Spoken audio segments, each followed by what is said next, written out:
Day 4 on board of the MV Nordstjernen, and this unfortunately means that it is the last day on board, and when I woke up in the morning we already arrived back in the Isfjorden, and I show you on the map our route today, which of course is just the sailing through the Isfjorden back to Longyearbyen. And on the whole cruise there was no internet, but as we arrived back in the Isfjorden we finally got a connection again. I've personally found it very nice to not have a connection, so I just checked if the world was still spinning. Once I saw that nothing really happened, I put the phone away again, but I unfortunately saw that many others stuck with their phone for quite a while. Here you can see the tip boxes, so please don't forget to tip the crew. You won't need any cash on the cruise. These tip boxes are the only exemption from that, so please bring a little bit of cash for the tip boxes. You can put in there any currency.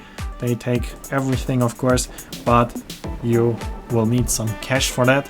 For everything else you don't need cash. Even in the northernmost pub in the world, in the New Orleans, you can pay with your card.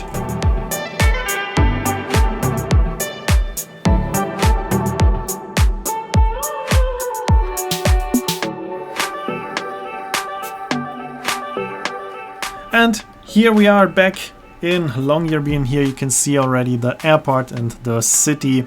So we're back in the civilization. Here you can see an excursion ship, and there was also another expedition ship, the Quest, and the Quest is even smaller than the Nordstjernen. It's actually way smaller than our ship, and this small tiny ship is going all the way around Svalbard. 14 days expedition with this tiny boat. This would be something that I would really enjoy, and I think that must be a great experience as well.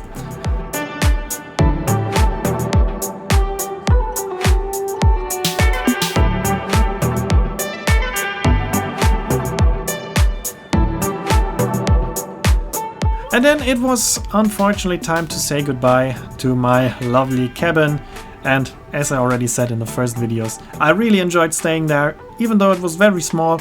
That's more than enough. You don't need a bigger cabin in my opinion, so I was very happy with that. And it was a very sad moment to leave the ship, because I knew that is most probably the last time that I will be on this ship as an expedition ship. If it will be turned into a museum, of course I will visit it. And then we headed to our hotels. I was again in the Radisson Hotel, and until my room was ready I explored Longyearbyen, because I didn't do it on the first day and now there was a lot of time, so I visited the astonishingly huge supermarket that even had a bigger choice than most supermarkets in Germany, even though it's the northernmost supermarket in the world. Then I got lucky, my room was ready way earlier than planned, and then I met with my friends from the ship again and we went to the Cafe Huskies, and I can really recommend it because it's not just named after Huskies, it is named Cafe Huskies because there are actual Huskies in the cafe. These are the dogs of the owner and they are allowed to stay with the guests in the cafe, so you can drink a nice coffee, eat a small cake or something whilst cuddling these beautiful Huskies. And then we decided to take a walk around Longyearbyen. Our plan was to go to the polar bear sign, which is quite far away, so that was a nice walk. And on the way there, our Australian group member started to scream "Belugas, belugas, belugas," and we were thinking he was joking because he made that joke quite a few times, but actually he was not joking. There were some belugas in the Isfjorden, very close to us, so of course we all ran there to take some shots of belugas, because these were one of the very few animals we hadn't seen so far, and it was very amazing. Of course you cannot see too much of them because also belugas are not coming too far out of the water, but it was still amazing to see them.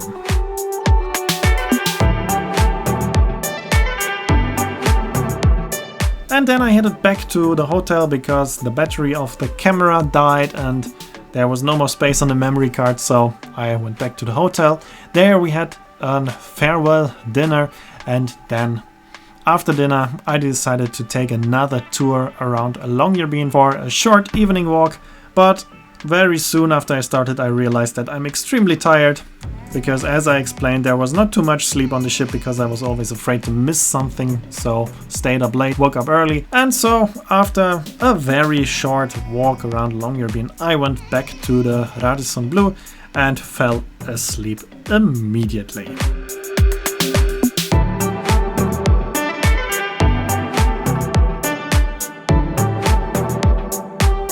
But before that I wanted to visit a unique building. Here you can see it, it looks very strange, and this is like the central station for all the cable cars that brought the coal from the mines.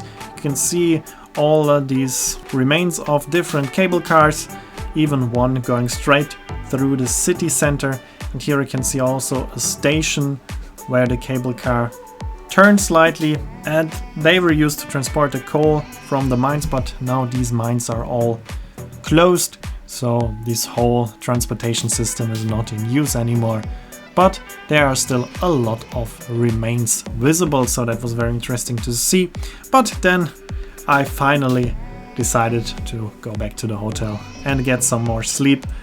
And that's it, day 4 on the Nordstjernen. And if you have the chance in the next 2 years to go on this ship, I really and highly recommend doing it. It is a unique experience. It is one of the last old ships still sailing, so if you have the chance, do it. It's absolutely worth it. And that's it for this video.